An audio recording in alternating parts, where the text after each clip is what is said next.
एक भयानक जंगल था। उसी के बीचों बीच एक बूढ़ा साधु रामदास एक झोपड़ी में अकेला रहता था। सालों से वही झोपड़ी उसका घर थी। उस रात बहुत तेज तूफानी बारिश हो रही थी। आसमान में बिजली गरज रही थी, जैसे कोई गुस्से में चिल्ला रहा हो। जंगल में हर तरफ अंधेरा और सन्नाटा था। रामदास दरवाजा बंद करके अपनी झोपड़ी में बैठा हुआ था, ताकि बाहर की बारिश और हवा अंदर ना आ सके। अचानक ठक ठक झोपड़ी के दरवाजे पर किसी ने दस्तक दी। साधु चौंका। इतने डरावने जंगल में इतनी रात गए कौन हो सकता है? हिम्मत करके दरवाजा खोला। सामने एक नवयुवती कन्या खड़ी थी। बारिश में उसके कपड़े पूरी तरह भीग चुके थे। हर लकीर, हर शेप साफ नजर आ रही थी। वो खूबसूरत थी और डरी हुई भी। साधु ने पूछा, ए कन्या, तू कौन है? इतनी रात इस जंगल में तू यहाँ क्या कर रही है? लड़की कांपते हुए बोली, बाबा जी, मैं पास वाले कामराज नगर की रहने वाली हूँ। मेरा नाम अनिता है। मैं बहुत डरी हुई हूँ। उसकी आवाज थरथरा रही थी। कुछ लोग मेरे पीछे पड़े हैं। वो मुझे मारना चाहते हैं, मेरी इज्जत लूटना चाहते हैं। मैंने अपनी जान बचाकर यहाँ तक भाग के आई हूँ। कृपया मुझे बचा लीजिए। रामदास ने उसे अंदर बुला लिया। उसके लिए चटाई बिछाई और दिया जलाया। झोपड़ी में अब सिर्फ दिए की हल्की रोशनी थी और बाहर तूफान की आवाज। अनिता की आंखों में डर था। वो कांप रही थी। उसने कहना शुरू किया, मैं राजा विक्रम सिंह की बेटी हूँ। मेरे माता पिता अब इस दुनिया में नहीं हैं। उनके जाने के बाद लोगों की नजर मेरी खूबसूरती पर टिक गई। वो मुझे छूना चाहते हैं, मेरा शरीर अपवित्र करना चाहते हैं। साधु रामदास उसकी बातें चुपचाप सुनता रहा।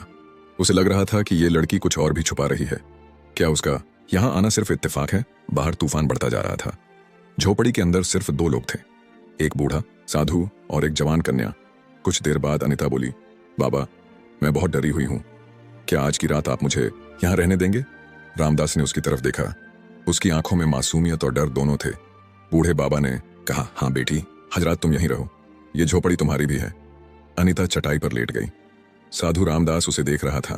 वो खुद को रोक रहा था, मगर उसके मन में कुछ चल रहा था, कुछ अजीब, कोई हलचल, कोई बेचैनी। सालों से सोए हुए जज्बात आज रात अचानक जाग उठे थे। रामदास के दिल में एक अजीब सी हलचल मची हुई थी। जवानी का जोश और प्यार की एक अनजानी दुनिया, सब कुछ उसकी आंखों के सामने घूमने लगा। वो मन ही मन सोच रहा था, ये रात कैसे कटेगी? मैं खुद को कैसे रोकूंगा? उसने आंखें बंद करके सोने की कोशिश की, पर नींद आंखों से कोसों दूर थी। अनिता की भीगी हुई छवि बार बार उसकी आंखों में तैर रही थी।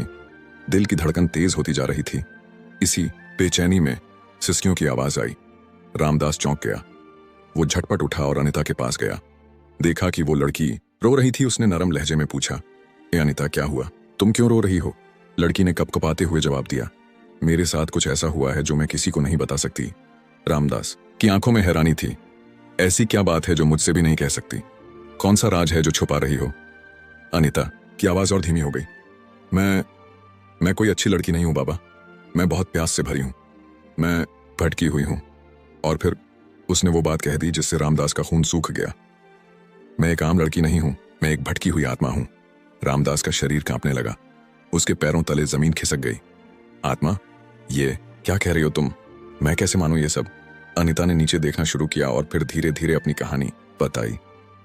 बहुत समय पहले मैं रानी राधा थी। एक आदमी था अर्जुन। वो मुझसे शादी करना चाहता था, पर मैं उससे प्यार नहीं करती थी। उसने मुझे पाने के लिए काला जादू किया। मैं उसके जाल में फंस गई और वो जबरदस्ती मुझसे शादी कर बैठा, लेकिन मैं कभी उसकी नहीं हुई। उसने जब पहली रात मेरी इज्जत छीननी चाही, मैंने उसे रोक दिया। वो गुस्से में पागल हो गया और एक रात उसने मुझे मार डाला। मरते वक्त उसने कहा, तेरी आत्मा तब तक मुक्त नहीं होगी जब तक तू किसी पवित्र इंसान या साधु के साथ हम बिस्तर ना हो जाए। और बाबा, मैं तभी से जंगल में भटक रही हूं। ये सुनते ही रामदास का दिल और तेज धड़कने लगा। अनिता ने उसका हाथ पकड़ा। मैं झूठ नहीं बोल रही बाबा। अगर तुम आज रात मेरे साथ नहीं सोए तो मैं हमेशा के लिए इस जंगल में भटकती रहूंगी। उसके नरम हाथ रामदास के शरीर को छूने लगे। साधु का मन और तन दोनों हिलने लगे, मगर तभी बाहर से एक भयानक आवाज आई, जैसे कोई और भी वहां था। रामदास झट से उठा और झोपड़ी से बाहर भागा। बाहर घुप अंधेरा था। उसने पलटकर झोपड़ी की ओर देखा। अनिता चुपचाप खड़ी थी। अचानक एक काला साया उसके सामने आया। आवाज गूंजने लगी, मैं वही हूं जिसने इस लड़की को तेरे पास भेजा है। वो वही साया था जिसने काले जादू से अनिता की आत्मा को सालों से बांध रखा था। वो जोर से हंसने लगा और बोला, साधु रामदास, तुम अब मेरे जाल में फंस चुके हो। तुम बच नहीं सकते। रामदास ने गहरी सांस ली और शांति से जवाब दिया, तेरा काला जादू मुझ पर असर नहीं करेगा। तूने सोचा मैं एक लड़की की सुंदरता से भटक जाऊंगा? नहीं, ये मेरा रास्ता नहीं है। ये सुनकर अनिता की नजरें नीचे झुक गईं। उसकी आंखों में शर्म थी। साया फिर गरज कर बोला, तुम भी तो इंसान हो, तुम्हारे अंदर भी तो वासना होगी, तुम कैसे बचोगे मुझसे? साधु रामदास ने अपनी आंखें बंद की और फिर आसमान की तरफ देखा। कुछ पल शांत रहने के बाद बोला, मैं रोशनी का रास्ता चुनता हूं, तेरे अंधेरे का नहीं। अनिता की आंखों में आंसू आ गए। वो सोचने लगी, क्या मैं वाकई ये करने जा रही थी? क्या मैं किसी भले इंसान को अपने जाल में फंसा रही थी? रामदास ने नरमी से कहा, अनिता, तुम अपने अंदर झांको। क्या तुम यही बनना चाहती हो? मैंने कभी किसी स्त्री की ओर बुरी नजर से नहीं देखा, फिर तुम क्यों मेरी इज्जत छीनना चाहती थी? साया हंसने लगा, बहुत देर हो चुकी है साधु, अब इसका कुछ नहीं हो सकता। मगर अब अनिता की आंखों में एक नई रोशनी थी। उसने धीरे से कहा, मुझे नहीं पता सही क्या है और गलत क्या, मुझे बस मुक्ति चाहिए, शांति चाहिए। रामदास ने जवाब दिया, तुम्हें अपनी आत्मा के लिए नहीं, अपने वजूद के लिए लड़ना होगा। ये लड़ाई अब तुम्हारी है। अनिता ने गहरी सांस ली। अब वो डर नहीं रही थी। उसने साया की ओर देखा और कहा, हाँ, ये मेरी लड़ाई है और अब मैं इसे खुद लड़ूंगी। उसने अपनी आंखें बंद की, दोनों हाथ उठाए और साया की तरफ बढ़ी। जैसे ही उसके हाथ साया को छूते हैं, तेज हवाएं चलने लगती हैं, अंधेरा कांपने लगता है, साया तड़पने लगता है, चीखता है। मगर अब अनिता की आत्मा जाग चुकी थी। उसने पूरी शक्ति से साया को मिटा दिया। हर तरफ शांति फैल गई। जब अनिता ने अपनी आंखें खोली तो सामने साधु रामदास खड़ा था, शांत, गंभीर। अनिता उसकी तरफ बढ़ी और कहा, मुझसे बहुत बड़ी भूल होने जा रही थी, आपने मुझे रोक दिया, आपने मुझे फिर से इंसान बना दिया। रामदास ने मुस्कुराकर जवाब दिया, अब तुम आजाद हो जाओ और अपनी जिंदगी नए सिरे से शुरू करो।